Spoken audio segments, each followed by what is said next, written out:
ISLൽ കേരള ബ്ലാസ്റ്റേഴ്സിന്റെ പ്രധാന താരങ്ങളെല്ലാം തന്നെ പരിക്കിന്റെ പിടിയിലും അതുപോലെ തന്നെ സസ്പെൻഷനിലുമാണ്. അതിനിടയ്ക്കാണ് ക്യാപ്റ്റൻ അഡ്രിയാൻ ലൂണയ്ക്കും അടുത്ത മത്സരം നഷ്ടമാകുമോ എന്ന് ആശങ്ക ആരാധകർക്ക്. നിലവിൽ പ്രതിരോധ താരങ്ങളായ പ്രവീർ ദാസും മിലോസും ഇനിയും 2 മത്സരങ്ങൾ കൂടി കാത്തിരിക്കണം വിലക്കുമാറാൻ. പ്രതിരോധ താരം ഐബാനും ഓൾറെഡി പരിക്ക് കാരണം ഈ സീസൺ നഷ്ടമായി. അതോടൊപ്പം മിഡ്ഫീൽഡർ ജിക്സൺ സിംഗിനും ഈ സീസൺ നഷ്ടമാകുമെന്നാണ് വാർത്തകൾ. അങ്ങനെയിരിക്കെയാണ് സൂപ്പർ ഫോമിൽ തുടരുന്ന അഡ്രിയാൻ ലൂണയ്ക്കും കഴിഞ്ഞ 3 മത്സരങ്ങൾ കിട്ടിയ യെല്ലോ കാർഡ് അടുത്ത മത്സരം നഷ്ടമാകുമോ എന്ന് ആശങ്ക.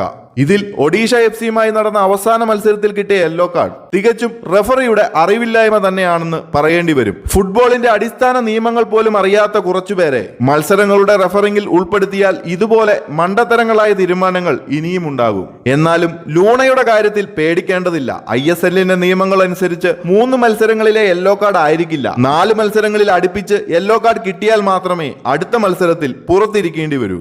അങ്ങനെ വരുമ്പോൾ ഈസ്റ്റ് ബംഗാളുമായുള്ള അടുത്ത മത്സരത്തിൽ കൂടി യെല്ലോ കാർഡ് കിട്ടിയാൽ മാത്രമേ അഡ്രിയാൻ ലൂണയ്ക്ക് ഒരു മത്സരം നഷ്ടമാകൂ.